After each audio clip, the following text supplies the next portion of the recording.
que es una introducción, todavía estamos en esa parte de introductoria, aunque nos va a llevar a hablar de la justicia de Dios. Muy bien, entonces dice, está hablando el apóstol Pablo a los hermanos de Roma, dice: a todos los que estáis en Roma, amados de Dios, llamados a ser santos, gracia y paz a vosotros, de Dios nuestro Padre y del Señor Jesucristo.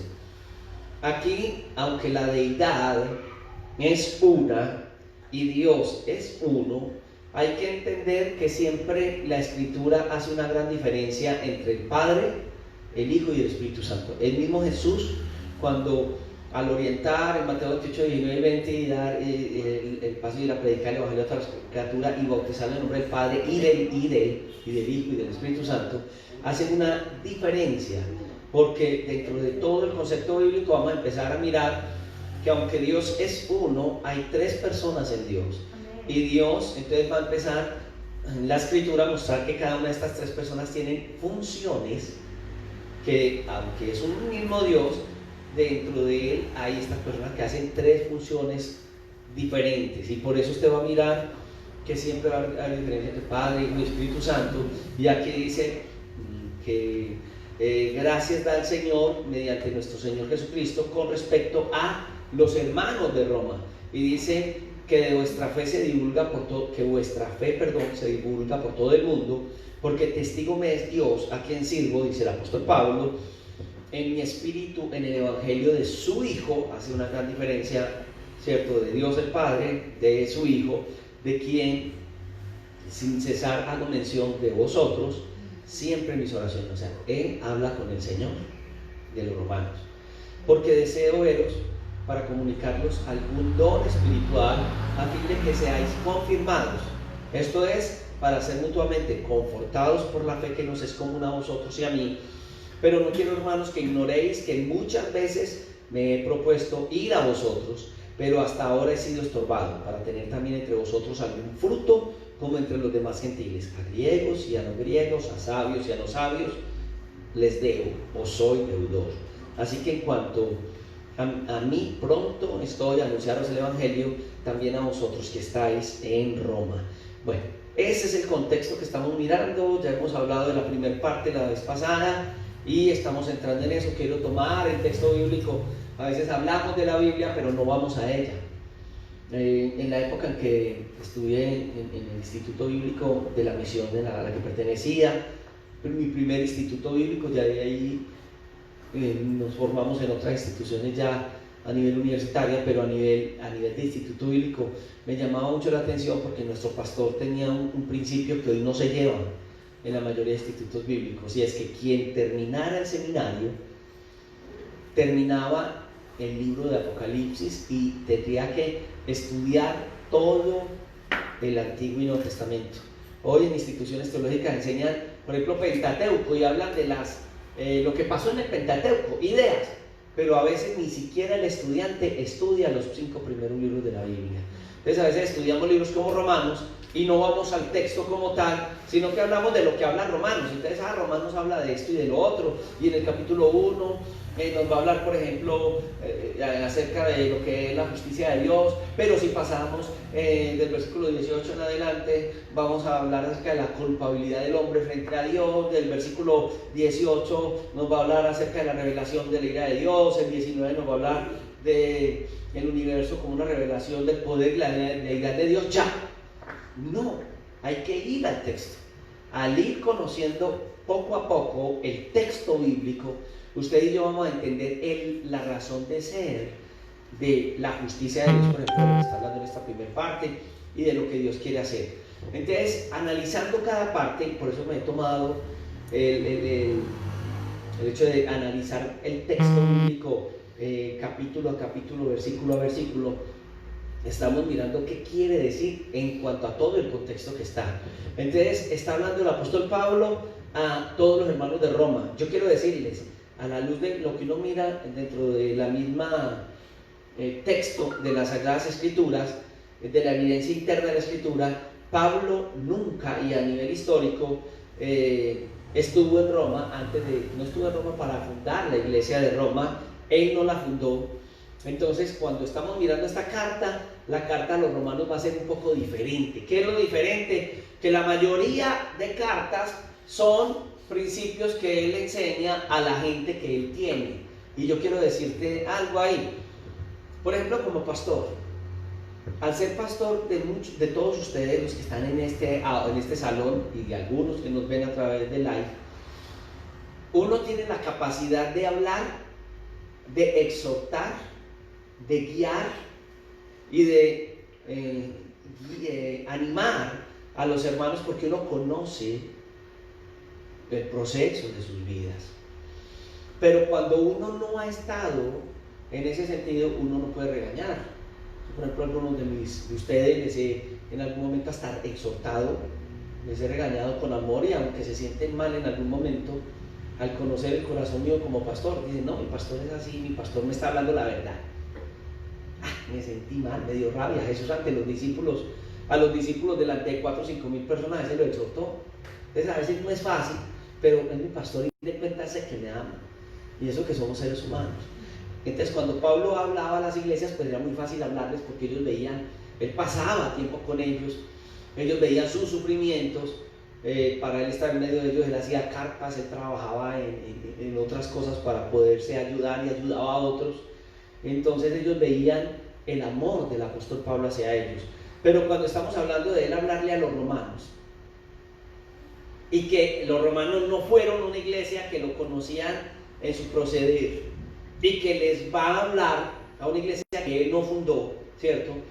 Entonces no es tan fácil. La iglesia de Roma entonces comienza, y no se sabe si fue después del día de Pentecostés que todos estos hermanos, estos que habían recibido el mensaje y que estaban en Jerusalén el día de Pentecostés, al ir y vivir o transportarse, o en medio de solamente estuvieron el día de Pentecostés, pero vivían en Roma, de una u otra manera llegar a Roma y establecer la iglesia de Roma. Entonces fundan la iglesia, y Pablo puede hablarles a los hermanos de Roma por situaciones que él conoce, de las formas como o las personas que Dios ha utilizado, y que Pablo tiene relación con ellas para poderles hablar a los hermanos que están en esta región. Muy bien, entonces uno mira en el versículo, capítulo 2, versículo 10, quiero ir hasta allá para mirar esta parte contextual, que dice: pero gloria y honra y paz a todo el que hace lo bueno, al judío primeramente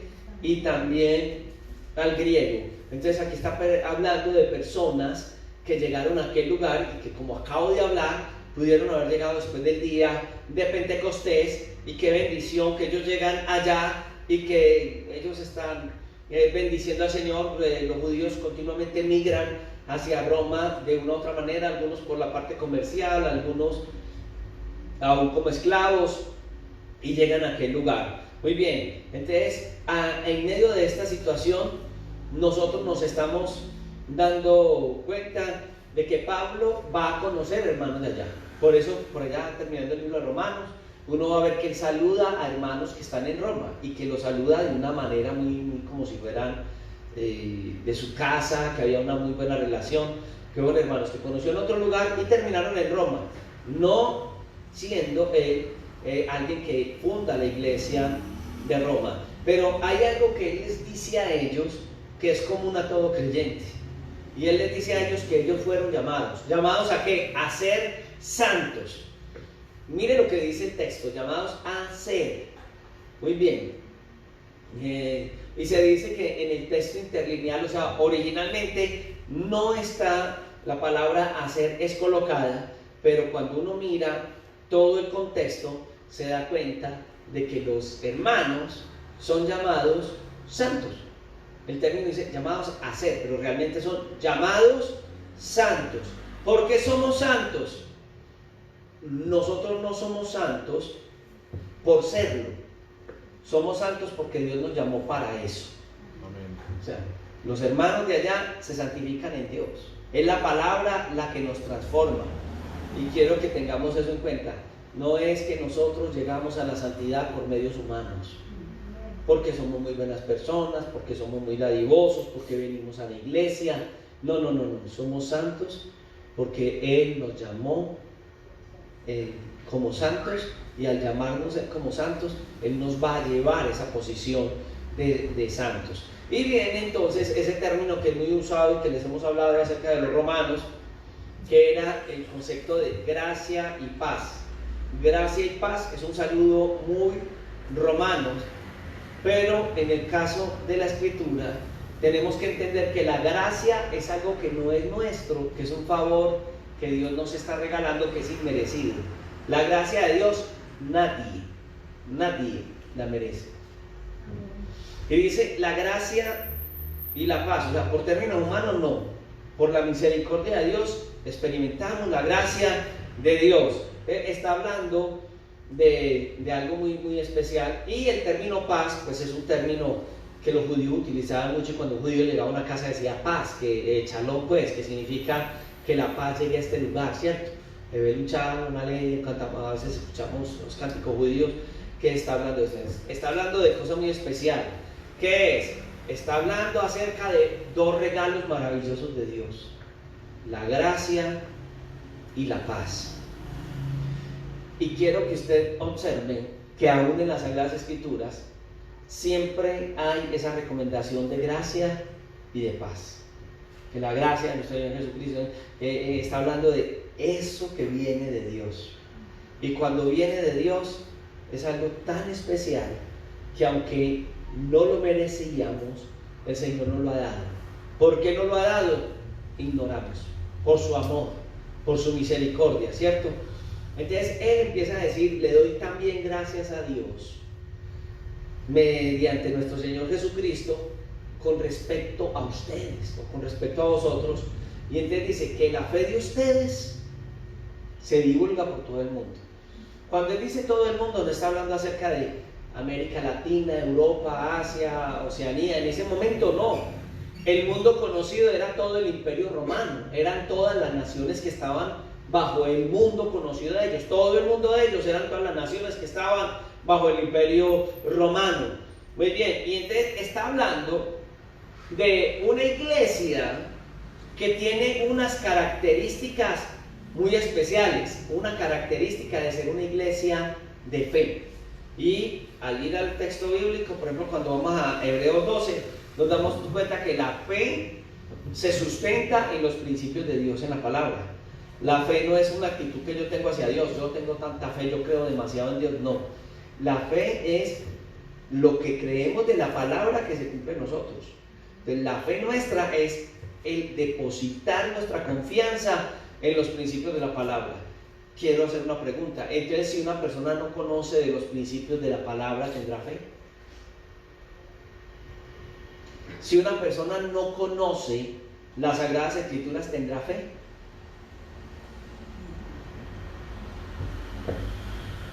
Es una pregunta para ustedes, mis amados. Bueno, para los del like también, mi hermano Lorenzo les apoya. Si una persona no conoce la Biblia, ¿podría tener fe? La fe viene por la palabra. Si no hay palabra, no hay fe. Usted no escucha que gente dice: ay, yo tengo tanta fe. Tiene mucha.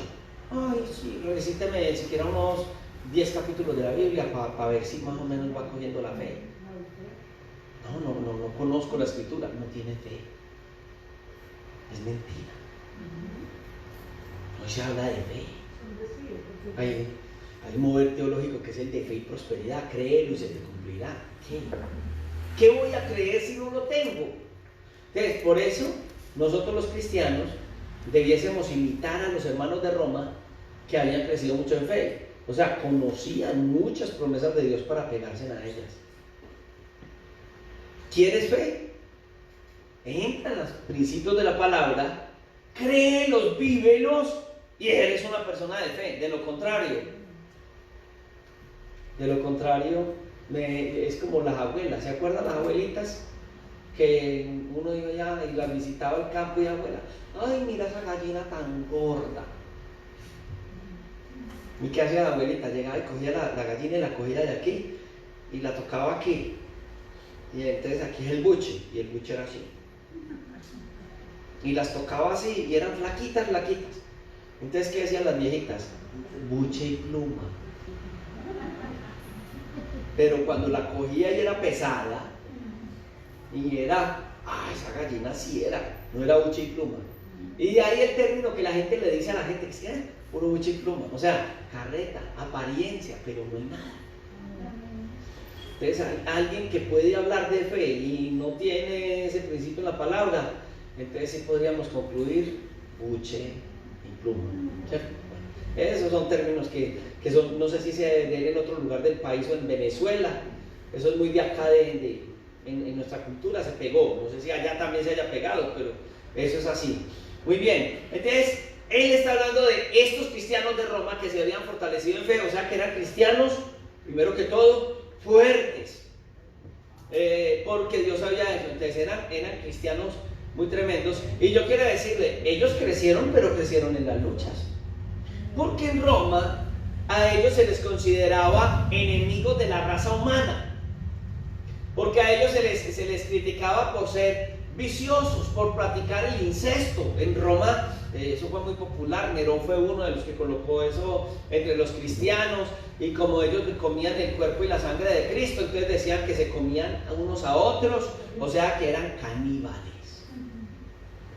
Entonces, una sociedad que vea al cristiano de esa manera duro. En países como el nuestro, por ejemplo en Colombia, en la época de los 60, oiga, qué duro era ser cristiano acá en los 60, porque nosotros éramos los perversos, lo peor.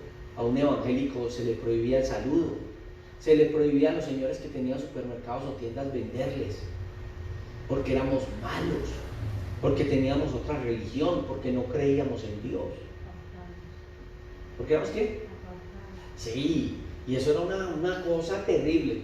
Y le digo, y en muchos lugares, caseríos, los sacerdotes pues, de esa época, en su celo religioso, así como los fariseos, lo que hacían era mandar a apedrear cristianos en su celo.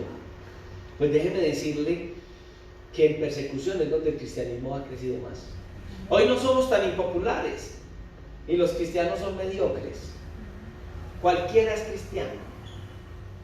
Todo el mundo dice gloria a Dios. Una persona le pega una puñalada a otra y dice gloria a Dios. A uno le parece tan ilógico que alguien diga eso, ¿cierto? Nos hemos vuelto muy populares, pero no necesariamente. A veces se necesita persecución. Qué pesar. A veces necesitamos persecución. Entonces, parte del crecimiento de la iglesia de Roma parece ser que era por las persecuciones que ellos llegaron a esto. Bueno, cosas terribles. Nerón mandó quemar parte de la ciudad porque él quería renovarla y el Senado no lo aprobó, entonces la quemó para poderla hacer de nuevo. ¿Y a quién culpó? A los cristianos, que eran unos incendiarios. Ahora, entonces, ellos perseguían de una manera tremenda a la iglesia, pero no crea que solamente la iglesia de Roma en este caso tiene ese concepto tan bonito, tan especial, que el Señor da a través del apóstol Pablo. Si usted va, por ejemplo, al primer libro de Tesalonicenses, en el capítulo 1, en el verso 8, también ellos dicen, porque partiendo de vosotros ha sido divulgada la palabra del Señor, no solo en Macedonia y Acaya, sino que también en todo lugar vuestra fe en Dios se ha extendido, de modo que nosotros no tenemos necesidad de hablar nada. Está diciendo que ellos predicaron el evangelio y llevaron esa fe y la extendieron. Entonces ellos fueron parte de llevar la fe. O sea, la fe mía va a afectar la fe de otros. Por ejemplo, tú puedes afectar la fe de tu familia. Cuando nosotros aceptamos al Señor, mi papá cogió el evangelio así. Y entonces, gústenles o no les guste, mi papá prendía una emisora que parece mucho a una que hay aquí en Medellín, que viene llamada Radio Transmundial, en una onda corta, en un radio que le dio el abuelo, una cosa así de tubos, que se demoraba como 5 minutos para prender ese radio. Y él ponía el Radio Transmundial y por las mañanas ponían hasta himnos que se ponen allá en BBN. acuerdo, la palabra de Dios. No era él, ponían esos himnos, era transmundial. Y todo el tiempo escuchamos la palabra, y así nosotros estuviéramos como hijos descarriados o no quisiéramos nada de Dios, todos los días esa palabra, vea. Cuando nosotros salíamos a la calle y hacíamos lo que hacíamos, y por último tuvimos que rendirnos a los pies de Cristo. Esa fe vivida, esa fe hablada, esa fe comunicada que ellos lograban llevar de lugar a lugar, como lo estamos viendo en los tesalonicenses, es la fe que hoy en día necesitamos llevar los cristianos. Pero note que hay cristianos que no transmiten nada de fe. Que cuando uno, el año pasado como pastor, llegaba a lugares y me saluda a la gente, y yo, hola, Dios te bendiga, mi hermano, y la gente lo mira y ese cristiano, sí. No pares. Ese es el que se ríe en los chistes de esos humoristas verdes. Pasa eso. Y el apóstol, hablando de ellos, dice que él sin cesar, no sin César, por favor, a mí métanme ahí a lo bien, pero es sin cesar, o sea, sin parar, porque César es una cosa, César es otra, ¿cierto? De sin detenerme, sin, el otro César creo que traduce como, es también un título, ni siquiera el nombre, es como emperador o algo así, pero sin parar, sin cesar, hago de vosotros siempre mención en mis oraciones. De aquí hay algo especial, porque Pablo intercedía por ellos, y yo quiero decirle una cosa, la oración de intercesión es importantísima. Amén. ¿Por qué? Porque cuando se intercede por alguien, Dios, al oír nuestra oración, obra en la vida de esa persona. Amén. Por eso la oración de intercesión debe ser importantísima, ¿no? Yo recuerdo el testimonio de un hombre que fue muy drogadicto, y la mamá desde pequeño lo consagró al Señor, pero no, ese hombre era demasiado extraviado del camino, tenía su adicción a las drogas, andaba con sus orejas todas rotas, su cabello a la cintura, cargaba sus bolsitas de marihuana en sus bolsillos, muy drogo. Y sin embargo ella siempre intercedía por ese muchacho. ¿Sabe qué sucedía? Que él sentía que algo pasaba en su vida. Y él llegaba drogado a la casa. ¿Y sabe qué hacía su mamá? Ella en su oración, ella sintió una promesa de Dios de que ese muchacho iba a ser predicador. Entonces ella siempre oraba y decía, Señor, gracias por mi hijo, el predicador. Y los otros hijos se burlaban, ella en la noche iba al cuarto de él y le ponía las manos encima, él bien trababa y ni escuchaba, y ella decía, gracias Señor por mi hijo el predicador. Y los demás se reían, que es que el predicador, peludo, marihuana, y se burlaban, y lo tenían en eso. Pero saben que Dios obró en la vida de él, y a mí me tocó ver al hijo de esta mujer predicando el evangelio y pasarla al frente en el altar y ella decir, yo todos los días intercedía por mi hijo y le decía al Señor, gracias por mi hijo el predicador, y hoy me toca verlo como un predicador. La intercesión es importante. Pablo oraba por los hermanos de Roma, necesitaban mucho de Dios porque sus luchas no eran fáciles. Entonces él tenía que orar para que el Señor los fortaleciera. Ellos no eran muy populares, ya les digo por qué, pero en medio de eso él hacía intercesión por ellos en sus oraciones y siempre estaba esperando una oportunidad para visitarlos, y él dice, a fin de que de alguna manera tengan al fin, por la voluntad de Dios, un próspero viaje para ir a vosotros. Oraba para pedirle al Señor ir hasta donde los hermanos de Roma. Entonces esto nos muestra parte de por qué prosperaron, por la intercesión. La oración de intercesión entonces va a ser parte de la vida de un creyente. Y yo le hago una pregunta: ¿hace usted oración de intercesión? Cuando hablábamos del Padre Nuestro, hablábamos de pedir que venga el reino de Dios, y decíamos: a mi vida, a mi hogar, a mis hijos, a la iglesia, a los líderes, todos. Oramos nosotros por intercesión. Pablo les pedía oración por él, para poder seguir predicando el Evangelio. Y yo les hago una pregunta como pastor de ustedes: ¿oran ustedes por mi vida?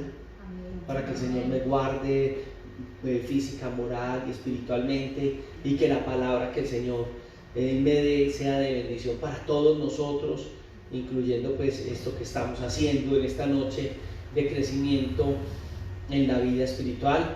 Y él tiene algo que él habla de esa oración intercesora de él para ellos. Dice: Dios es testigo de lo que yo estoy haciendo. O sea, es algo especial, y él quería que entendiera que lo que él estaba haciendo por ellos realmente era algo de corazón, que lo hacía con todo el amor de Dios, para que Dios se glorificara de una manera en la vida de ellos, ¿cierto? Entonces, ¿por qué quería Pablo también ir hacia ellos? El mismo texto nos dice que él quería ir a ellos para varias cosas. Uno, para él comunicarles, y esto es algo que nosotros tenemos que entender y aprender. Hermanos, qué difícil es para nosotros entender que Dios nos puede utilizar cuando vamos a la casa de un hermano, porque él dice que yo quiero comunicarles algún don espiritual, y uno nota que a veces los hermanos se reúnen, pero para comunicar murmuraciones, para hablar de otros hermanos, para hacerse daños en la fe, cosas que no van a ser de edificación para una persona. Pero él dice: no, yo quiero comunicarles un don espiritual. Gloria a Dios. Y cuando usted vaya a la casa de un hermano, lleve algo espiritual. Yo quiero contarles que antiguamente, cuando uno iba a visitar a una persona, uno se llevaba algo debajo del brazo. Entonces uno llegaba a esa casa con pan, uno llegaba a la casa con algo. ¿Sí o no? Antiguamente era así, ¿o no? Hoy somos igualitos a antes, ¿cierto? Si lo hacemos. No lo hacemos. Bueno, hay situaciones económicas, cosas, pero sabe que el ingrediente mayor es un don espiritual. Es ir y llevar algo en Dios.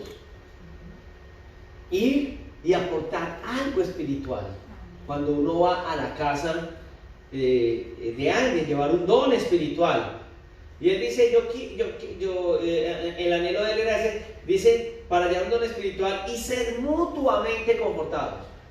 Él veía en ellos cosas importantes. Él veía en ellos cosas especiales. Él veía en ellos que ellos le aportarían a él de la fe de ellos, o sea, lo que ellos habían experimentado en Dios, los testimonios de vida, lo que ellos habían aprendido de la palabra de Dios al apóstol Pablo. Y él quería traerles un don espiritual, o sea, no era algo que él traía solamente, era algo que él traía, pero que ellos también le iban a dar a él. Y es un deseo muy especial, porque Pablo estaba hablando de que esa fe de ellos a él lo iba a alimentar. ¿Sí podían ellos alimentar al apóstol Pablo cuando Pablo era el teólogo de su momento? Sí, hermanos.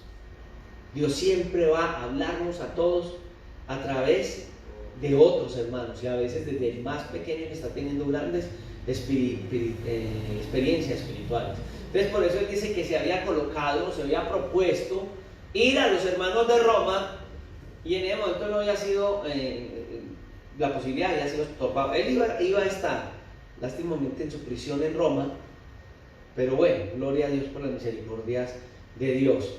Mucho tiempo queriendo ir a ellos, solo Dios conoce las cosas. Uno siempre dice voy a hacer tal cosa, mañana haré tal cosa, y la escritura nos dice, no haga así, no diga eso, diga, si Dios quiere, mañana haré tal cosa. Entonces Pablo ha tenido el deseo, pero no era la voluntad de Dios, ¿cierto?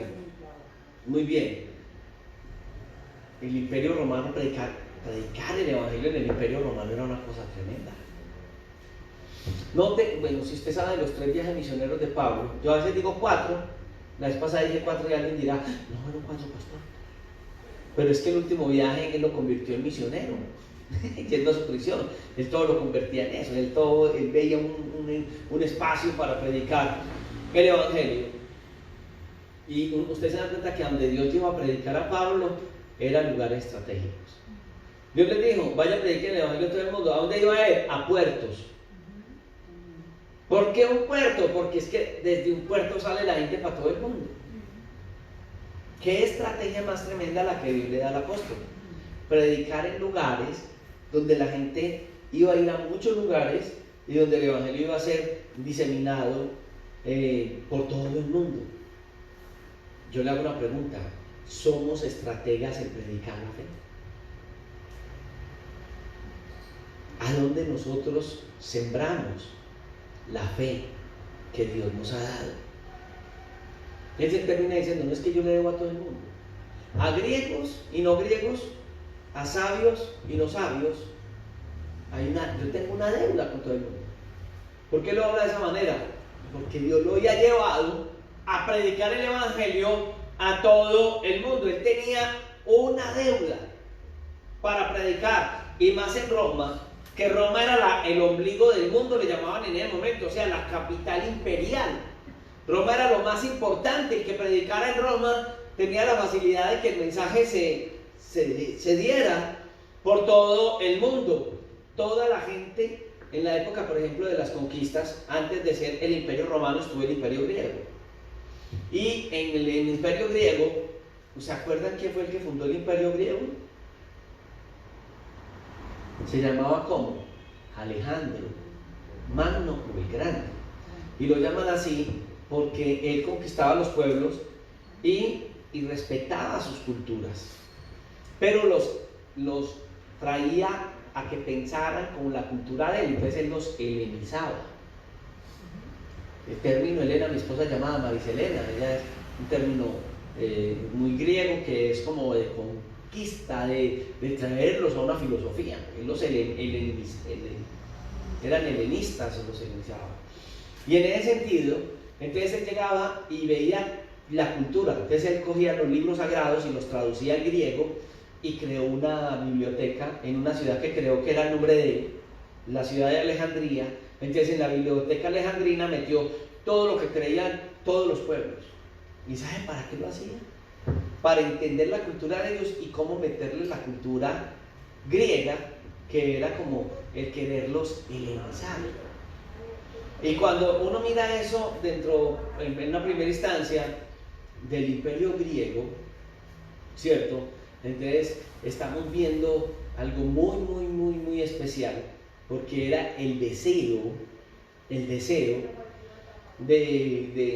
que tenían estos pueblos de conquistar, de helenizar. Entonces cuando nosotros estamos viendo que Pablo tenía el deseo de ir a este lugar, era una cuestión importante, porque desde ahí la gente era influenciada.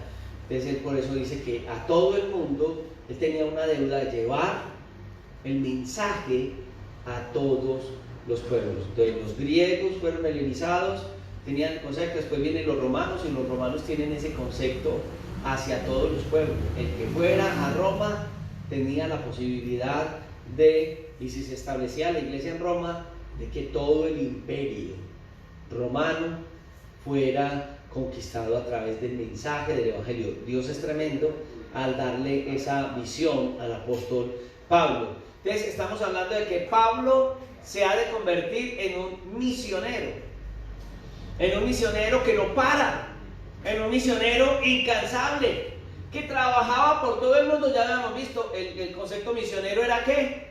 Enviado. Él era un mandadero, entre comillas, ¿se acuerdan?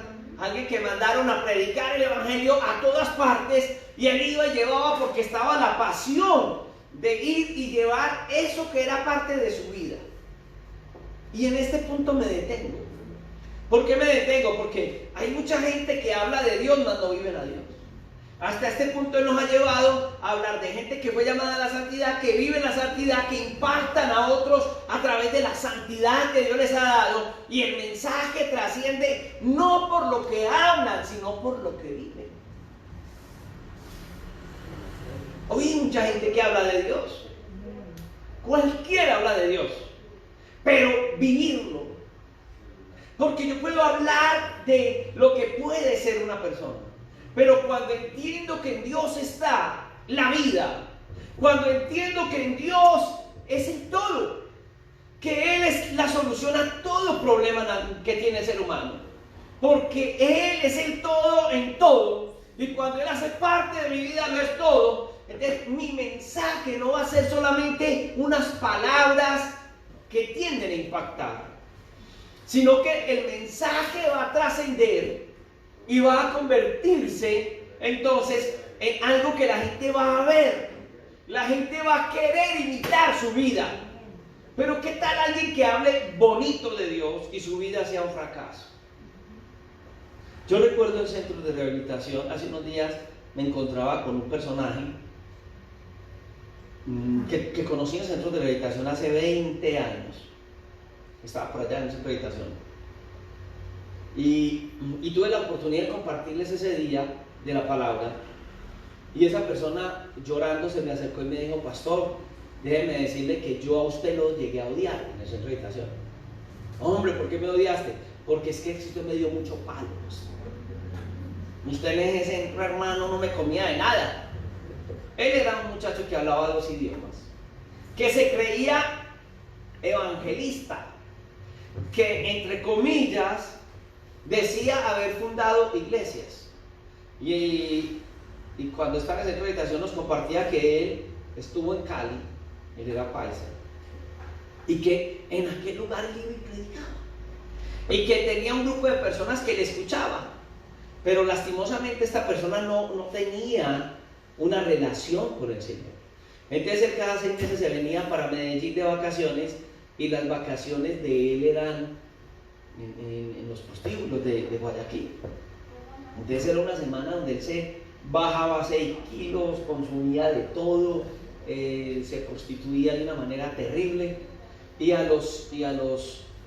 cuando ya terminaba esa semana o 15 días se iba para Cali y se metía en un retiro de 1 semana o 2 semanas para poderse santificar, y volvía como el ministro que era. Claro, esa vida le fracasó. La gente se dio cuenta de no era alguien que tenía la palabra en su vida, no andaba en santidad, su vida no era capaz de ser transparente delante de Dios.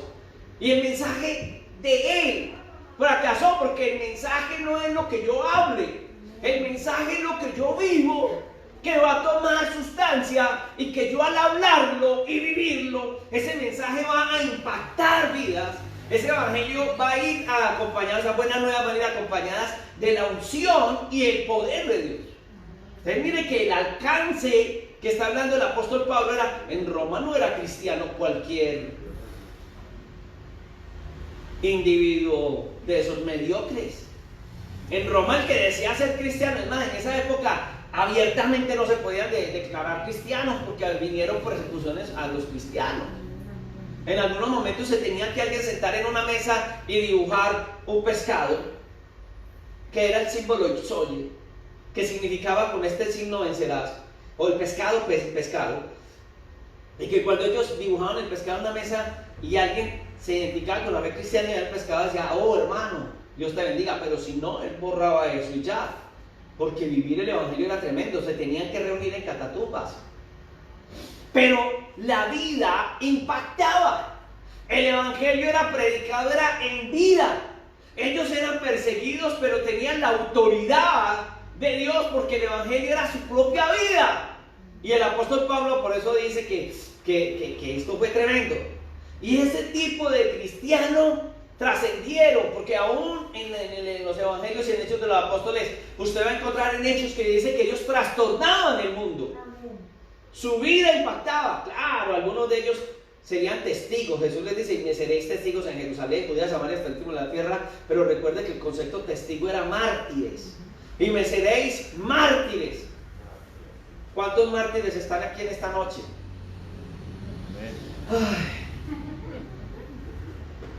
Entonces Pablo les dice: oye, yo soy deudor a ustedes, porque estoy dispuesto a morir por ustedes. Esos son los cristianos de los que en esta introducción a Romanos está hablando el Señor del alcance. ¡Qué envidia ser un cristiano de esta talla! Y por qué no decirlo, de este talante. Porque es que hoy en día hay cristianos, yo les decía la semana antepasada, de agua de panela. Y la agua de panela es muy rica para levantar niños, pero se necesitan todos esos otros ingredientes para que una persona esté bien nutrida. Cristianos mediocres, de medio pelo. Y cristianos de esos los hay en todas partes. Amén. Ay, sí los hay. ¿Los hay aquí? Es factible que los hay aquí. Es que es más fácil que hayan cristianos de medio pelo a que hayan cristianos parados. Es más, predicadores como Spurgeon, cuando estudiaban esta carta de los Romanos y escuchaban que Pablo les decía: pronto estoy,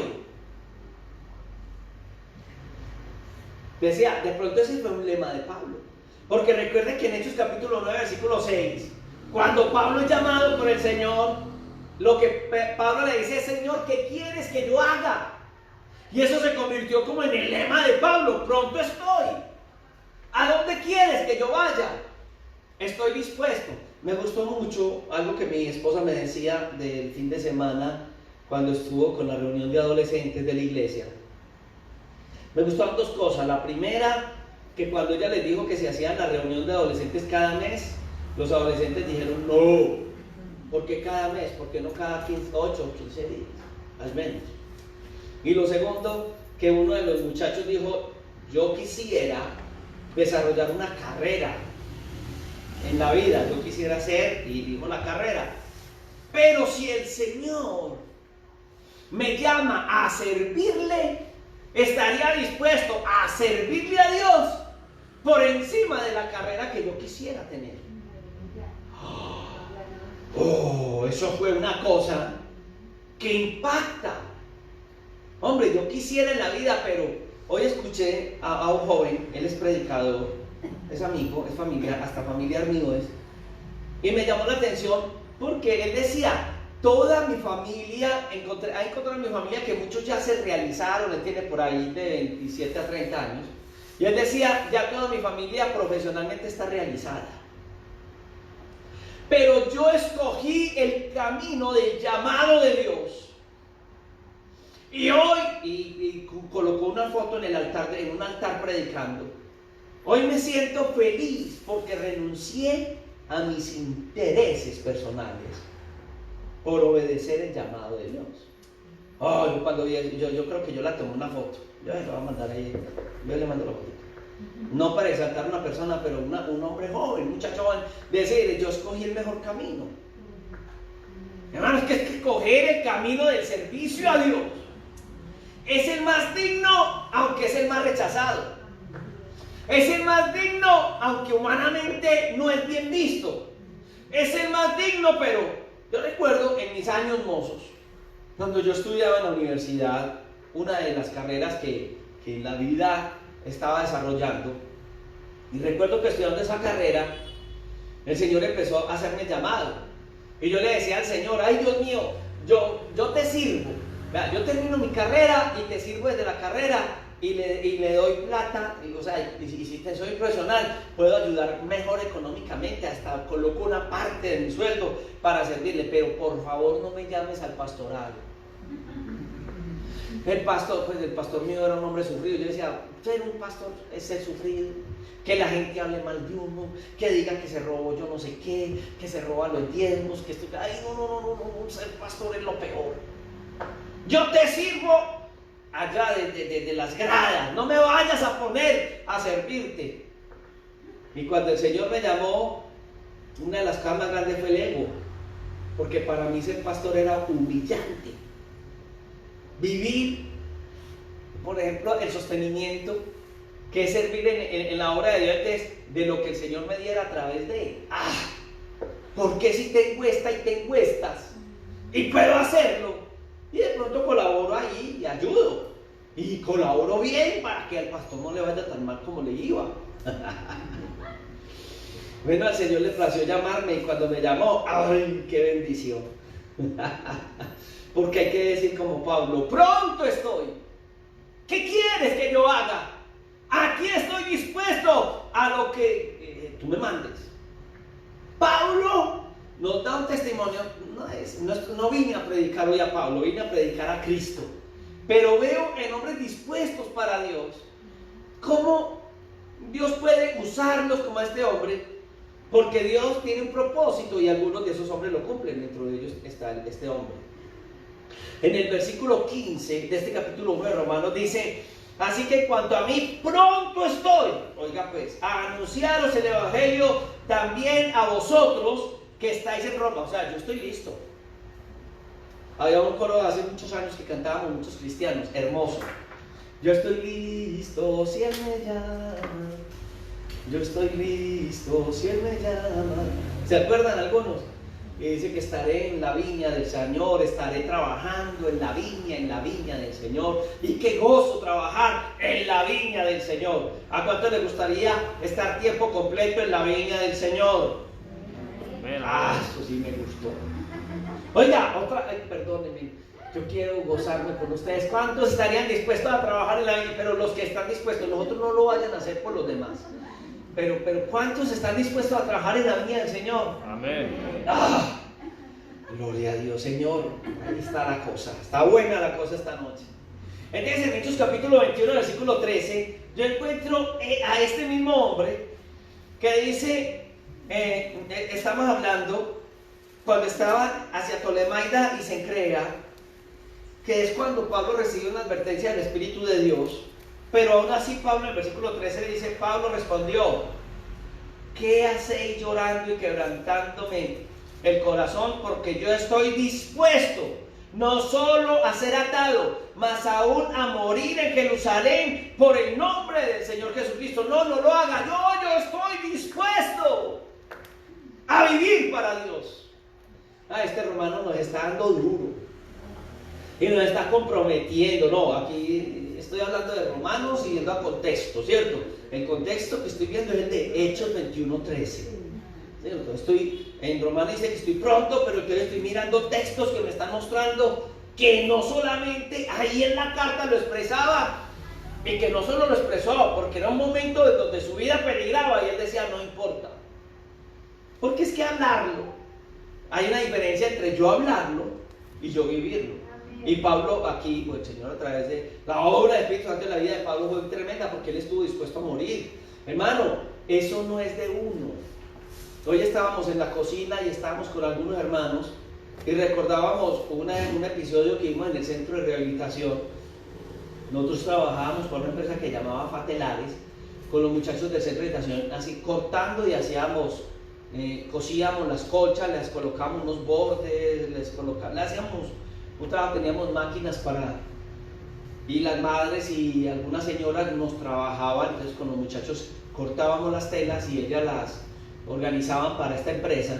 Y recuerdo que una vez se nos entraron los ladrones y mi esposa contaba que nos entró uno y se nos entró una banda. No fue uno, fue una banda. Unos estaban en el camión, otros estaban abajo, y me mandaron a un moreno así alto, que Jaime, yo creo que Jaime estuvo en esa época en esa casa, y él cogió y con ese revólver apuntaba, y yo lo cogía ese revólver y se lo pasaba. Y yo, no, guarda ese revólver que puedes matar a alguno. Y yo se lo volteaba para un lado, y él me lo tenía así, yo lo volteaba, y yo me subía, abajo llegaba y ellos estaban abriendo la puerta para sacar millones en telas, que les teníamos a esa empresa, y yo llegaba y les cerraba la puerta del garaje, y a lo último ellos se embolataron y se fueron. Y los muchachos me decían, hermano, ¿usted cómo lo hizo? Y cuando yo vi que ya se fueron ellos y todo, ahí fue que empecé a temblar. Y yo dije, no soy yo, es Dios. La fuerza la dio Dios. Bueno, cuando yo tengo la palabra y vive en mí, después yo me aterro de lo que Dios puede hacer en la vida mía. Y lo hablo en el caso de cada uno de nosotros. Dios lo hará. Cobardes, somos cobardes. Yo les decía, eso no fue valentía, porque ya después esa casa quedaba en un lugar muy solitario y estaban las bandas arriba que uno los llamaba que los conejos, otros unas bandas bravas de allá de Caicedo y de Enciso. Y en otro caso llegaron y yo estaba atendiendo a un muchacho en la puerta y yo estaba ahí, él era un cobrador, yo le había sacado una guitarrita a crédito y me va a cobrar la guitarrita, ya venía como eran como las últimas cobranzas. Y dos en una moto, ay, vení, que nada, que yo lo miré y le dije, hey, usted los conoce, había una manguita así ellos allá. No, que yo no los conozco. Y yo le dije, amigo, ¿qué necesita? Que vea que necesitamos el pelado. Y yo estaba que no. Ah, no, que les manda a decir que no los necesita. Ah. Y mata a este, yo no sé qué, y esa cosa, metió la mano aquí en revólver. Y cuando acá el revólver, ahí estaba mi esposa, habían como 20 internos. Y todo el mundo para adentro, y me dejaron solo, y me cerraron en la nariz en la puerta. Y yo estaba y había otro flaco así, no, este muchacho es gordo, ¿cómo era? Jaime Arango. Y entonces Jaime Arango escondía detrás de mí, yo lo cogía y me escondía detrás de él, y yo, cobarde, y él me decía, cobarde usted. Y cuando yo vi que ya revólver, yo, en el nombre de Jesús, y eso, yo no sé cómo saqué fuerzas para decir el nombre de Jesús, y la moto salió. Valentía no había en nosotros, humanamente hablando. La valentía era de Dios. Aún así en ese momento, en el nombre del Señor, y Dios obró. Y no nos mataron, eso la moto se les paró, eso fue una locura, ellos se fueron, todos atribulados. Dios. Pero cuando uno está dispuesto, debe de haber una disposición. Qué rico. Yo sueño con que palabra y renovación, aquí hay muchas veredas, hay muchos lugares. Trabajamos en la calle. ¿Ustedes creen que yo me voy a quedar trabajando en la calle cuando soy pastor de esta iglesia y cuando tengo planes más grandes todavía que quedarme trabajando en la calle? Aquí nosotros, Dios nos está guiando a cosas. Yo no sé si usted lo está percibiendo, pero estamos a las puertas de abrir un programa de restauración para drogadictos. A ver, pues el valiente que diga, yo estoy listo, pastor, consígame la finca, consígame la plata, consígame un sueldo y me voy para allá. Alguien que esté diciendo, pastor, no se preocupe por los muchachos de la calle que yo los atiendo. Ah, ya los atiende, sí, entonces me voy a abrir el orfanato. Me voy a seguir trabajando con las familias. Es la avanzada y los demás se tienen que quedar y empapar. Y sigue la hora, o nos vamos a quedar, no esperemos a ver cuándo pega el pastor o la pastora. No. Pero Dios ha de colocar, no es algo que coloca el hombre. Así es. Y un trabajo en cárceles, pero bueno, fuerte. Hay tanta necesidad en tantas áreas. Yo no sé, y en el área social es como, no sé, Dios es el que sabe a dónde nos está guiando. Pero entonces cuando uno mira, por ejemplo, yo miro en 2 Corintios al apóstol Pablo, en el capítulo 10, en ese deseo y amor de servirle al Señor. Y uno ve que él estaba defendiendo su autoridad apostólica ante los corintios, los hermanos de Corinto. Y él estaba hablando de esa autenticación que Dios le había dado. Pero hablando de esto, en el verso 6 dice, y estando prontos a castigar toda desobediencia cuando vuestra obediencia sea perfecta. O sea, yo estoy dispuesto a tener también y pararme en la raya cuando haya que pararme en la raya, en lo que tenga que hacer con respecto a la obra de Dios. Tremendo lo que Pablo estaba dispuesto a hacer. Aún cuando uno va a segunda carta de Timoteo, en esa Pablo era osado, pero yo le voy a decir una cosa, uno ve la vida de Pablo y se da cuenta uno que Pablo no era, discúlpeme el término, que hablaba ya, aquí le dicen bocón, baboso, sí, que hablaba bobadas, que hablaba y no más. Él era un hombre que uno vio en su vida y en lo que la escritura lo nombra, un hombre que estuvo dispuesto a lo que sea por Dios, dispuesto a lo que sea. Y no era que Pablo se drogaba de vez en cuando, entonces mientras estaba drogado era el valiente, porque así pasa en el mundo, y cuando se le bajaba la droga era el cobarde. Pablo estaba drogado en Dios. Pues si fuera el término, perdón, él no era drogado. Él estaba lleno del Espíritu Santo, o sea, dispuesto a lo que sea en Dios. No quiero utilizar ese drogado en Dios porque la gente dirá, vea, así ve. No, estaba en Dios, en la dimensión de Dios. Y en la dimensión de Dios, él dice por allá en el capítulo 4, versículo 6 de 2 de Timoteo. Y él dice, porque yo ya estoy para ser sacrificado y el tiempo de mi partida está cerca. Y usted sabe que Pablo no murió de viejo.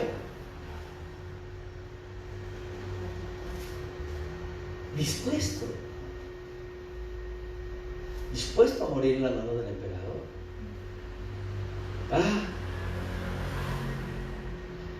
Qué importante es que nosotros logremos entender en esta noche el propósito de Dios para con nuestra vida. Estaba dispuesto a lo que sea por la palabra de la cruz. Una palabra de la cruz que para muchos era locura. Hermano, yo miro hoy el Evangelio y para muchos es locura. Hoy veía, hermano Sergio, me pasó algo que le llegó en la de Facebook, pero yo lo había visto ya esta semana. Un grupo de personas ofendidas contra el Evangelio y estaban quemando Biblias. Y al ver esta posición, yo decía, Dios mío, y esta gente piensa que están bien. Y estaban maldiciendo y quemando, rompiendo y quemando Biblias. Dios mío, ¿hasta dónde llega el ser humano? ¿Hasta dónde llega la ignorancia de los seres humanos? La Biblia, el mismo Señor Jesucristo mostró que llegaría un tiempo donde la gente pensaría que al destruirnos estaban haciendo bien.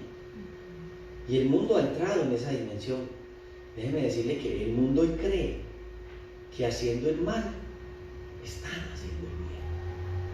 Vamos a llegar a un punto con la humanidad que tenemos, donde alguno piensa que al destruirnos a nosotros lo está haciendo bien. Hoy el mundo va en esa dirección. Hay países donde están encarcelando pastores por predicar con un megáfono, por entregar un tratado en una calle.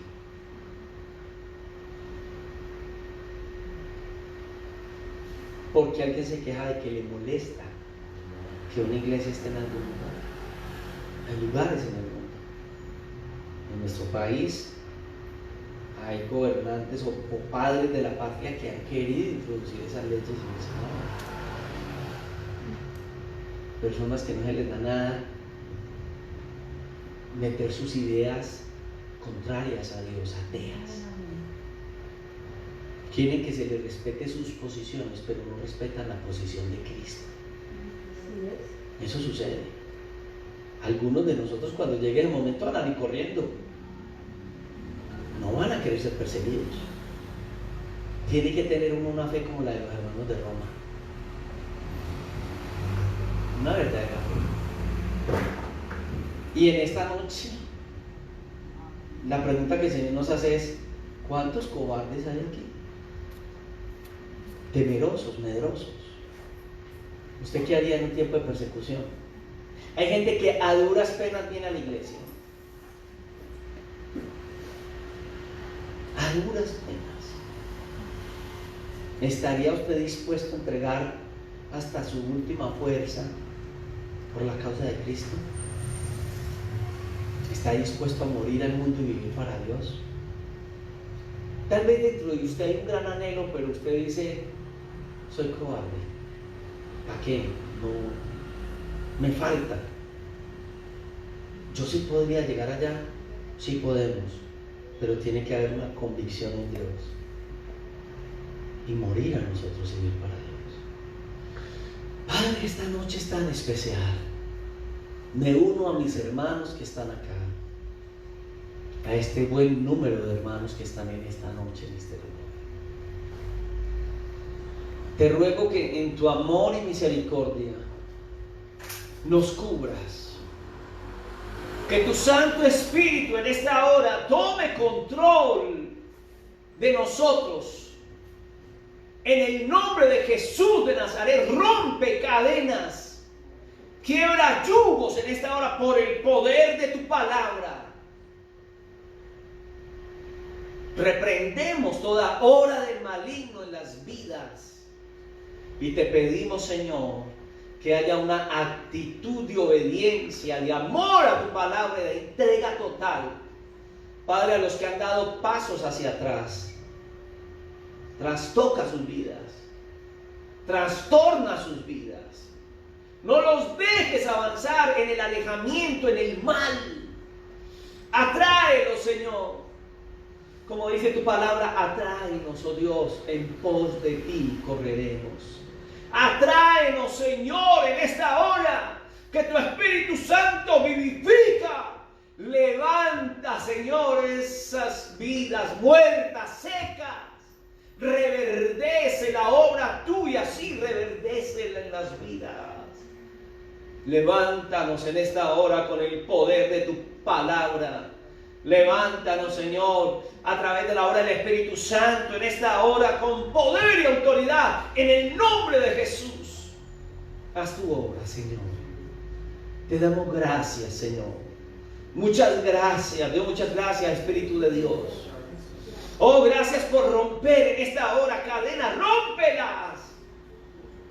Quiebra esos yugos a causa de la unción, Señor, que trae tu palabra. Te damos gracias, Rey. Oh, en el nombre de Jesús. Qué bueno eres, Dios. Puedes darle gracias a Dios en esta hora.